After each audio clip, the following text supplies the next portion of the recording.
Alléluia. Que le Seigneur vous bénisse, que sa grâce soit sur vous.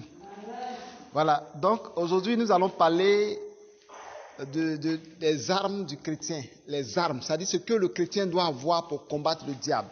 Vous voyez donc, vous savez, quand tu vas à l'hôpital, tu vois le médecin, tu sais que c'est le médecin. Tu vas dans la rue, tu vois un corps habillé, tu sais que c'est un corps habillé. Tu vas quelque part dans une banque, arrivé à la porte, tu vas trouver un vigile par son accoutrement, par son habit, tu dois savoir que c'est un vigile. Tu peux te renseigner auprès de lui. Donc partout tu vas, si tu vas quelque part et que tu sais que tu vas rencontrer un groupe de personnes, tu sais que ces personnes, par leur accoutrement, par leur habit, tu sais qui ils sont. Qui elles sont plutôt. Alléluia. Donc, ici, nous ne parlons pas des habits des hommes, mais nous allons parler des habits spirituels. Et les habits spirituels que nous, les chrétiens, nous portons. Vous voyez? Et quand nous prenons dans le livre d'Éphésiens chapitre 6, à partir du verset 11, il est écrit « Revêtez-vous de toutes les armes de Dieu, afin de pouvoir tenir ferme contre les ruses du diable. » Donc, le Seigneur nous dit que nous devons nous revêtir de toutes les armes de Dieu, afin de pouvoir tenir ferme contre les ruses du diable. Donc, quand vous voyez, c'est-à-dire Dieu a des armes qui sont dans le ciel. Et ces armes-là, Dieu veut que dans le combat, on utilise toutes les armes. Est-ce que vous comprenez le message?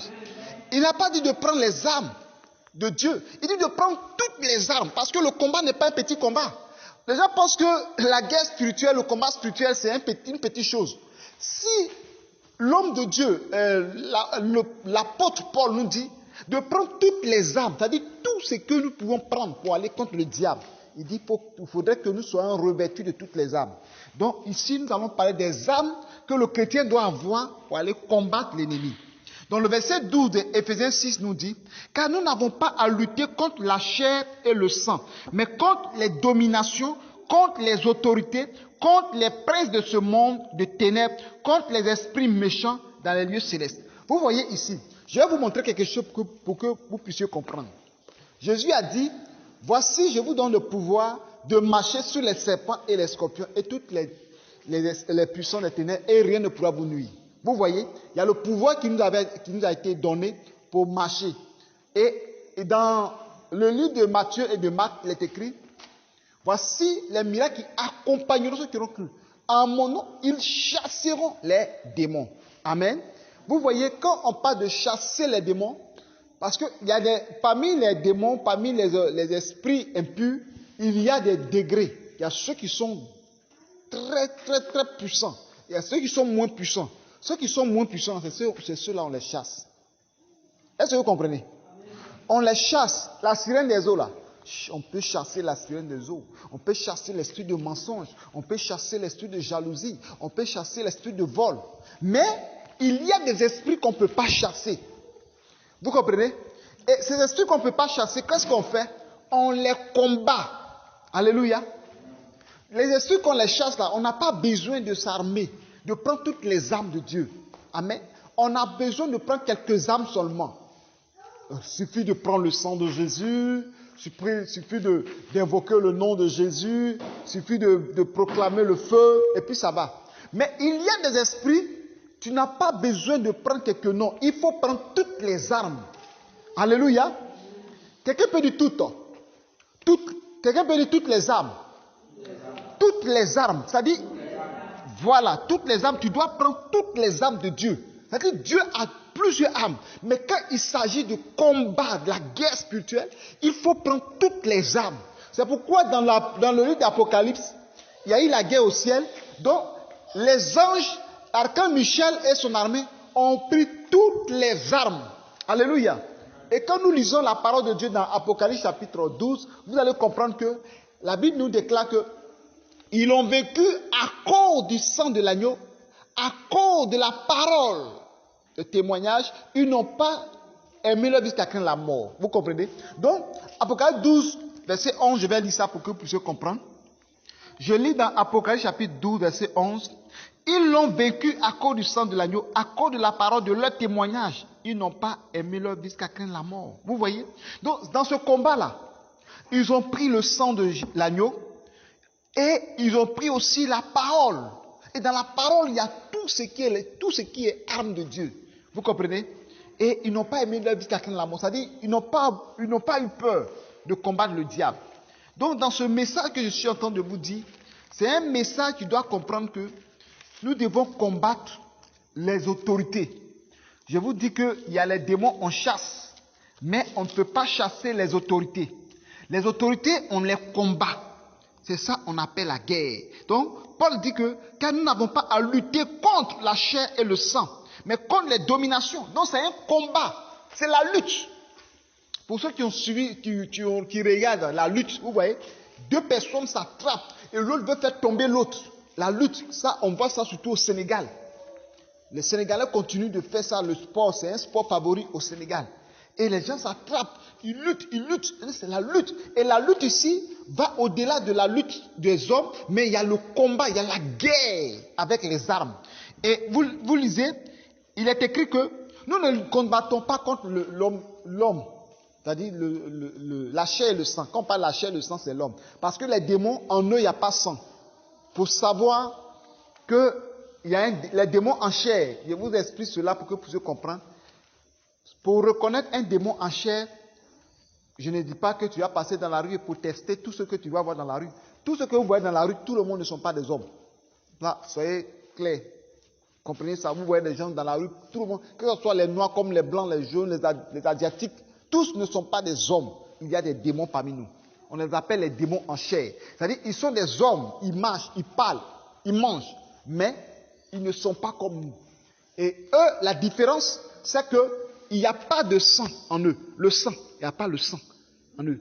Satan, il n'y a pas de sang dans le corps de Satan. C'est pourquoi eux, ils savent que la parole de Dieu nous dit que le sang, la vie d'un homme se trouve dans le sang, dans Lévitique. Vous allez voir que la parole de Dieu nous dit que la vie d'un homme se trouve dans le sang. Donc, puisque là, les démons, il n'y a pas de sang en eux, ils veulent avoir la vie qui est en l'homme. Donc, c'est pourquoi les démons aiment le sang. Si vous ne savez pas pourquoi ils boivent le sang, c'est ça. Parce qu'eux-mêmes, il n'y a pas le sang en eux. Donc, quand ils boivent le sang, ils deviennent encore plus forts. Ils n'ont pas le sang en eux, donc ils sont faibles. Donc, quand ils boivent le sang, ils deviennent encore plus forts. C'est pourquoi ils tuent beaucoup. Ils boivent beaucoup le sang. Vous comprenez? Que ce soit le sang des animaux, les démons aiment, mais ils préfèrent le sang des hommes plus que le sang des animaux. Vous voyez, c'est pourquoi l'apôtre Paul dit, nous n'avons pas à lutter contre le sang et la chair. C'est-à-dire, nous n'avons pas à lutter contre l'homme. Notre combat, ce n'est pas l'homme. Souvent, les gens viennent nous provoquer, souvent, ils nous amènent à se mettre en colère, à discuter, à faire des palabres. Paul dit, non, ce n'est pas là le combat. Le sorcier qui a tué quelqu'un, tu ne peux pas aller le dire que non, tu as tué, donc tu vas le découper en machette. Ça, ce n'est pas un combat. Tu le tues, mais tu n'as pas tué le démon qui est en lui. Amen. Tu peux le frapper, mais tu n'as pas frappé le démon. Le démon, lui, sent rien. Mais pour que tu puisses atteindre le démon, pour que tu puisses atteindre le monde des ténèbres, bien aimé, c'est là Paul va nous dire comment les combattre, parce que nous avons à lutter contre quoi? Les dominations. Les dominations, là, ils sont très puissants. Ça, c'est un message, si je vais donner, ça va devenir trop long. Les dominations, ce sont des gens, les esprits même qui sont établis dans les planètes, qui sont établis comme dans les Jupiter, comme dans Mars, comme dans Vénus. C'est-à-dire, ils dominent des planètes. Amen. Ils dominent des planètes. Et eux, ils ont pris possession des planètes. Souvent, on parle des extraterrestres qui sont dans la Lune, qui sont dans Mars. Ce sont des dominations. Vous comprenez? Et on parle aussi des autorités. Contre les autorités. Les autorités, vous voyez, ce sont des esprits qui dominent sur la terre, par exemple, des continents. D'autres dominent des continents. D'autres sont établis sur des continents. D'autres sont établis sur des pays. Vous comprenez? Et dans ce combat-là, Paul nous dit que nous n'avons pas contre les princes de ce monde. Les princes de ce monde, ce sont les esprits qui sont, par exemple, dans les familles, qui poussent les parents à adorer les fétiches, qui font les chefs de tribus, des chefs de famille. Ça, ce sont les princes de l'air. Et c'est eux que les parents adorent. Et nous prenons encore, il dit, contre les esprits méchants dans les lieux célestes. Vous voyez, les esprits méchants. C'est-à-dire, vous voyez ces esprits-là qui viennent, qui créent des accidents de route, des morts cruels, des assassinats, des gens qui se tuent, qui se suicident. Ces esprits-là que nous devons combattre. Et qu'est-ce que la Bible nous dit? Verset 13. C'est pourquoi prenez toutes les armes de Dieu afin de pouvoir résister dans le mauvais jour et tenir ferme après avoir tout surmonté. Alléluia. Bien-aimés, la parole de Dieu nous dit que lorsque nous sommes en face de ce combat, nous devons prendre toutes les armes. Alléluia, comme il vient de dire tout à l'heure. Donc, le combat que nous menons, si vous ne savez pas, vous devez prendre toutes les armes. Aujourd'hui, il y a beaucoup de choses qui se passent dans nos églises. Et quand le combat spirituel, Dieu révèle à un serviteur de Dieu, à un prophète, une révélation par rapport à une guerre spirituelle, les gens disent, oh non, est-ce qu'on a besoin de prendre de l'eau pour chasser un démon? Est-ce qu'on a besoin de prendre de l'huile pour chasser un démon? Ou faire ceci? On dit toutes les armes. Donc, il y a des armes, il faut combattre par rapport à une révélation. Alléluia. Il y a des démons plutôt, il faut combattre par rapport à une révélation que Dieu va te donner. Il y a plusieurs armes. Alléluia. Je vais vous donner un exemple simple.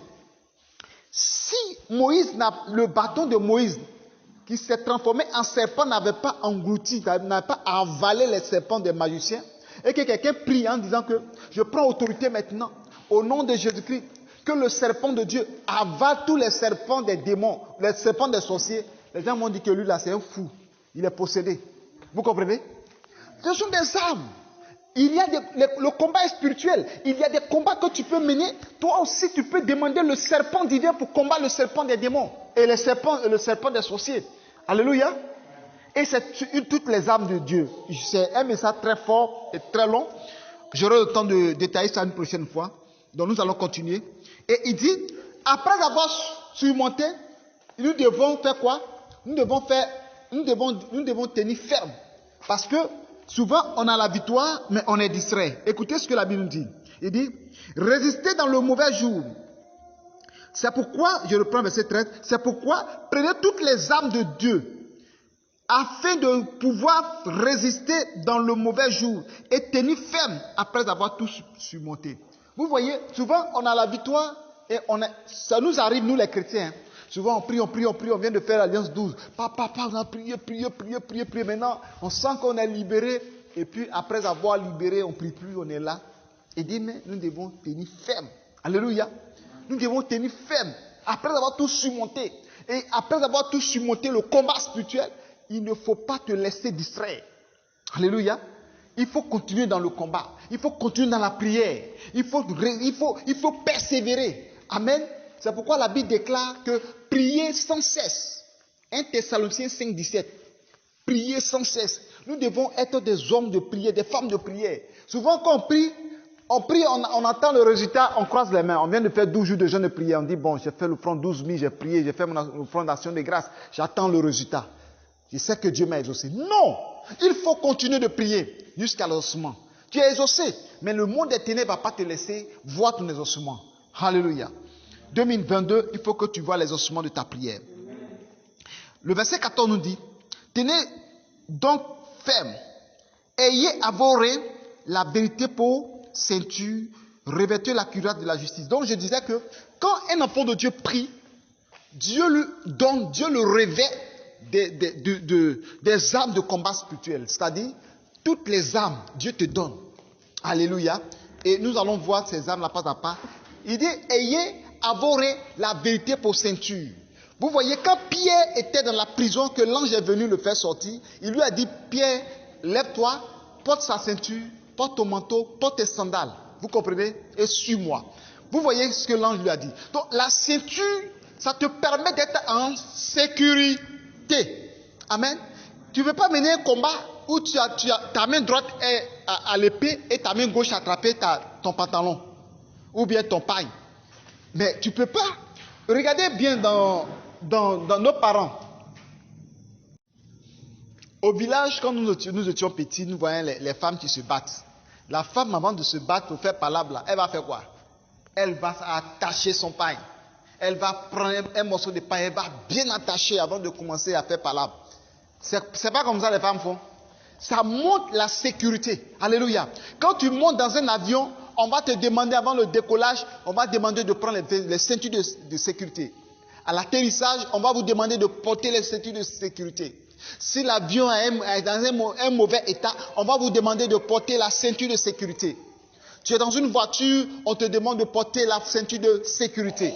Vous voyez? Parce que la ceinture te fait de sorte que tu es dans une sécurité. Est-ce que vous comprenez? Donc ici, le Seigneur nous dit que nous devons porter la ceinture de sécurité. Or, cette ceinture-là, qu'est-ce que la Bible nous dit? La Bible parle de la vérité. Alléluia. Aujourd'hui, beaucoup de chrétiens font le combat spirituel, n'ont pas la victoire parce que ce sont des menteurs. Tu es un menteur. Mais la ceinture dont la Bible parle, c'est la vérité. Et lorsque tu es un homme véridique, une femme véridique, cette ceinture spirituellement vient à terrain. Je vous dis la vérité. Quand tu es un homme, tu ne mens pas, tu dis la vérité. Et que tu commences à mener le combat spirituel, puisque tu es un homme de vérité, une femme de vérité, l'ange de l'Éternel vient te donner cette ceinture-là. Et cette ceinture en or, et il te scelle. Et quand cette ceinture te scelle à terrain, il y a une force en toi, une sécurité vient en toi. Alléluia. Parce que toi-même, quand tu es en train de mener le combat, mais tu sais que tu es un menteur, tu sais que ce que tu dis là, ce n'est pas vrai. Tu vas voir que tu es déséquilibré. Tu es déséquilibré. C'est comme nous, les prédicateurs. On est en train de prêcher, mais ce qu'on prêche là, c'est du mensonge, ce n'est pas du vrai. On est léger dans ce qu'on dit. Nos paroles n'ont pas d'effet parce que nous mentons. Le mensonge te met à une situation où tu n'es pas en sécurité. Tout le monde peut te vaincre, tout le monde t'abattre. C'est pourquoi le Seigneur dit de ne pas mentir. Mais celui qui dit la vérité, il est toujours dans la sécurité. Est-ce que vous comprenez? Ayez à votre oreille la ceinture, qui est la ceinture, c'est-à-dire la vérité pour ceinture. Donc il faut un homme de vérité, un homme de vérité, qui dit la vérité. C'est pourquoi Jésus-Christ, en prêchant, dit, en vérité, je vous le dis. Jésus était un homme serein à cause de la vérité. Alléluia. Donc le chrétien qui veut mener le combat spirituel, tu peux porter la ceinture de combat spirituel, la ceinture en or, que l'un doit porter à terrain. Il ne faut pas mentir, il faut un homme de vérité. Alléluia. Le deuxième point, il dit, encore, revêtez la cuirasse de la justice. La cuirasse, ce sont des choses en bronze. Ce sont des bronzes en bronze, en fer, en un mot pour que vous puissiez comprendre. Et ce sont des fers qui ont été faits. Amen. Des bronzes qui ont été faits par les orfèvres. Et ce sont des fers qui protègent la cuisse. Amen. Vous comprenez?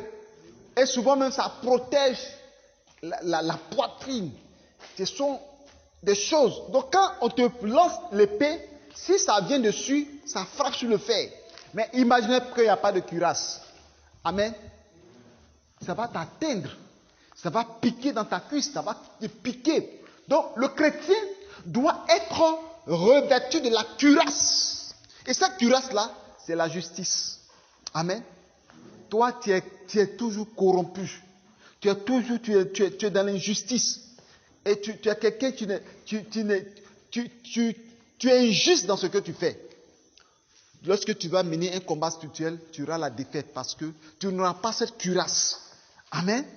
Donc quand le chrétien est un homme de justice, un homme juste, correct dans ce qu'il fait, lorsqu'il mène le combat spirituel, la cuirasse de justice vient automatiquement sur lui. Alléluia. Est-ce que vous comprenez?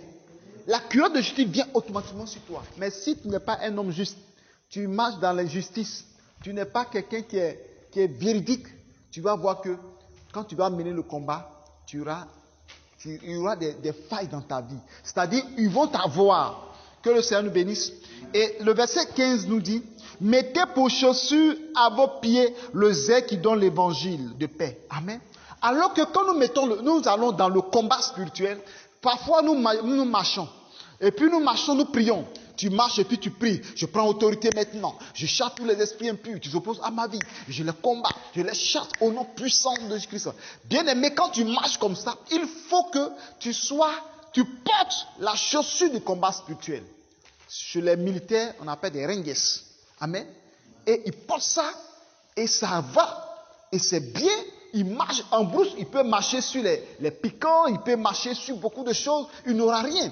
Parce que c'est confectionné pour le combat, c'est confectionné pour les militaires, c'est confectionné dans leur domaine de travail.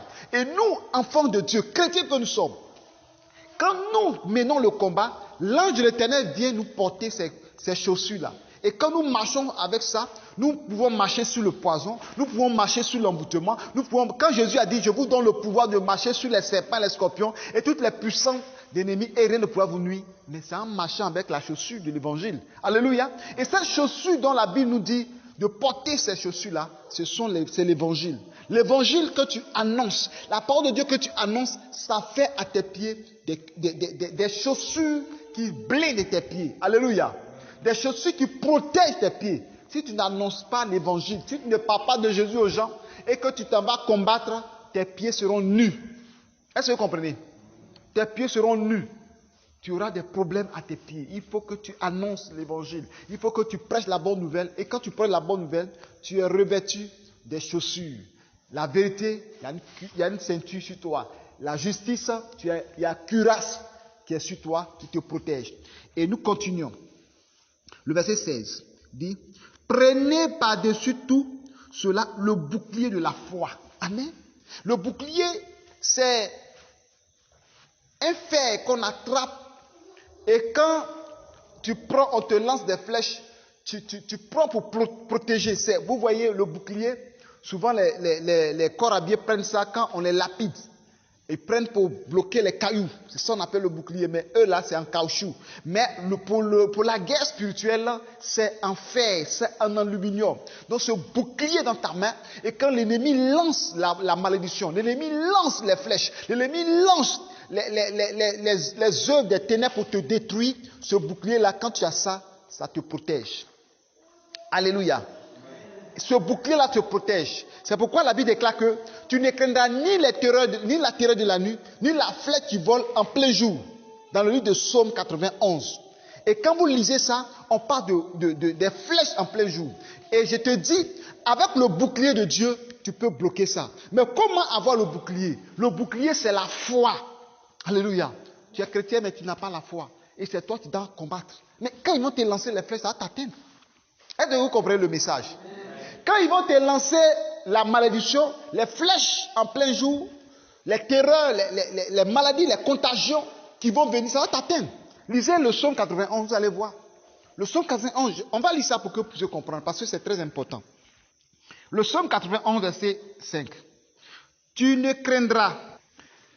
Le psaume 91, je répète, 91, verset 5. Tu ne craindras ni les terreurs de la nuit, ni la flèche qui vole de jour. Verset 6. Ni la peste qui marche dans les ténèbres, ni la contagion qui frappe en plein midi. Que 1000 tombent à ton côté et 10 000 à ta droite, tu ne seras pas atteint. Verset 8. De tes yeux seulement, tu regarderas et tu verras la rétribution des méchants. Alléluia.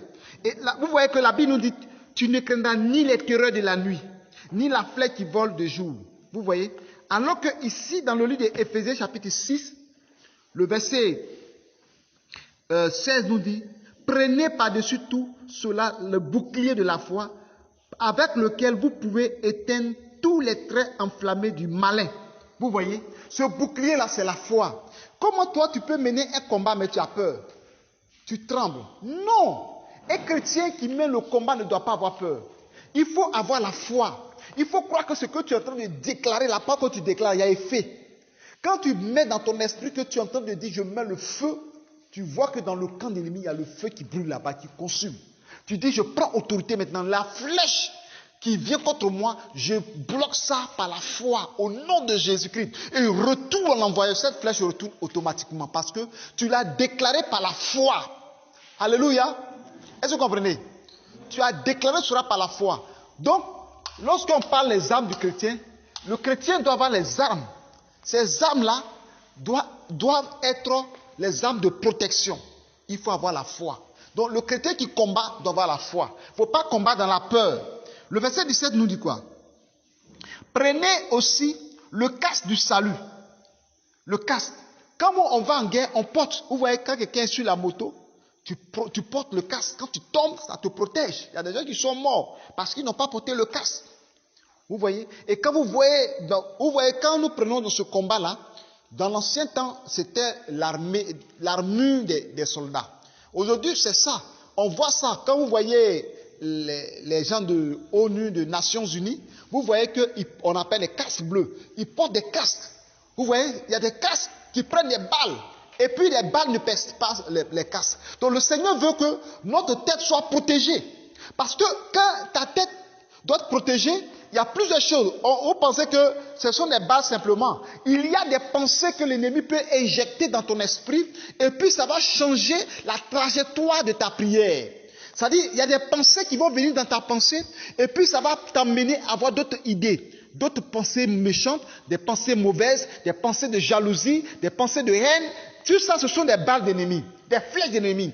Alors, le Seigneur nous dit que nous devons avoir le casque du salut. Alléluia. Quand on parle le casque du salut, donc le chrétien qui doit avoir ce casque sur sa tête doit avoir le salut de Dieu en lui. C'est-à-dire croire qu'il est sauvé. C'est pourquoi la Bible déclare dans Actes chapitre 4 verset 12 qu'il n'y a de salut en aucun autre, car il n'y a sous le ciel aucun autre nom qui a été donné parmi les hommes par lequel nous devons être sauvés. Alors, si chrétien que tu es, et que toi qui ne crois pas en Jésus, que Jésus t'a sauvé, tu ne peux pas porter le casque du salut. Alléluia. Je pense que ce message est clair, et vous comprenez. Donc, tu dois avoir, quand tu mets le combat spirituel, il faut croire que Jésus est mort pour toi et que par Jésus, par lui, tu es sauvé. Tu as la vie éternelle.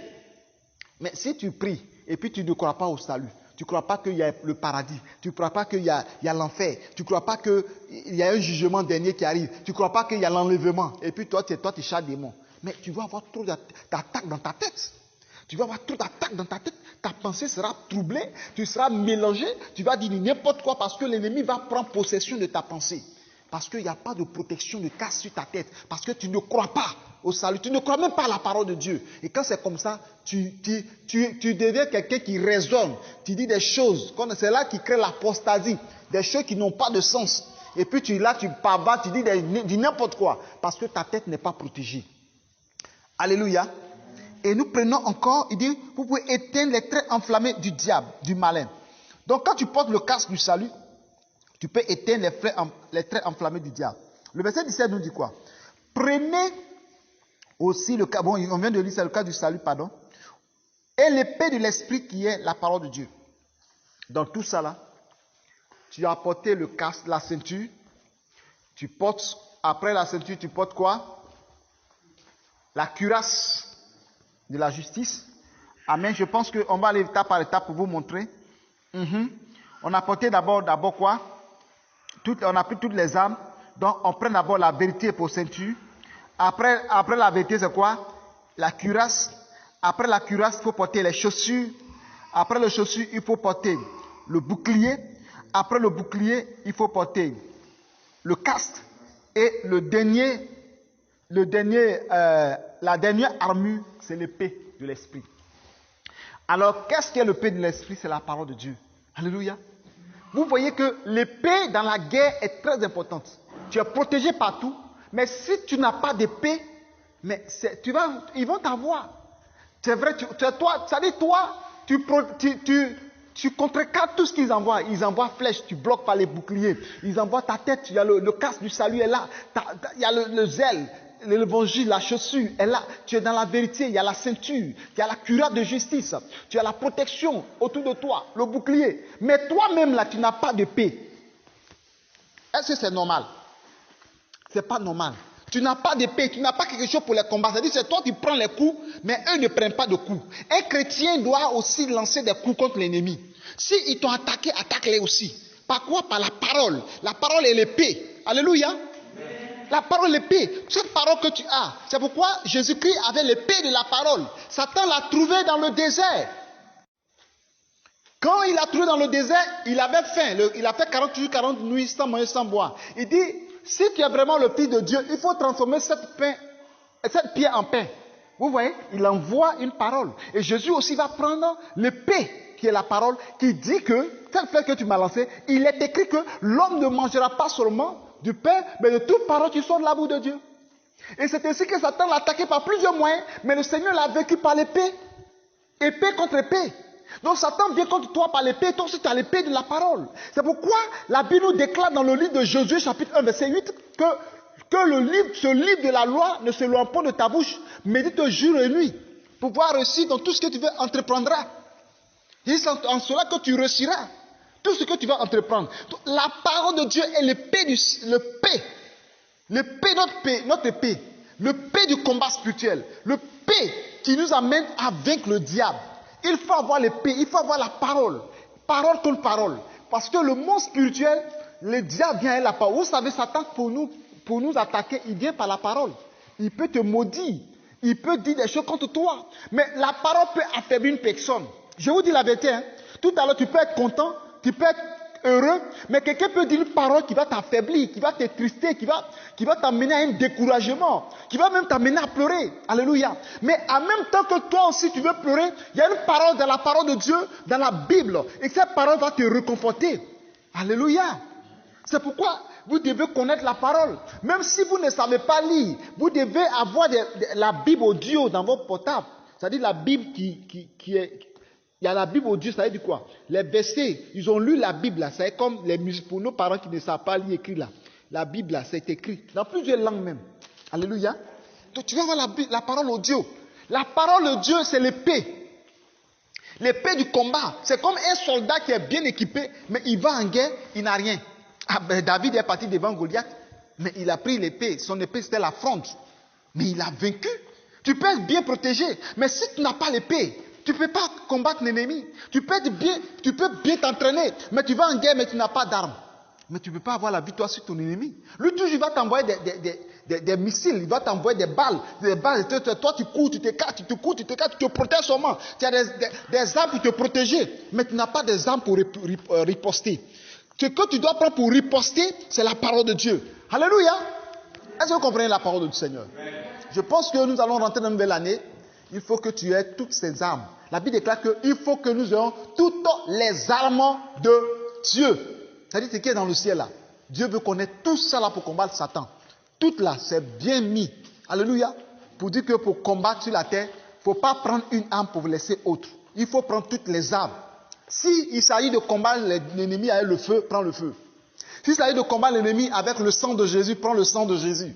S'il s'agit de prendre la flamme, le vent, le feu liquide, il y a plusieurs armes dans la Bible.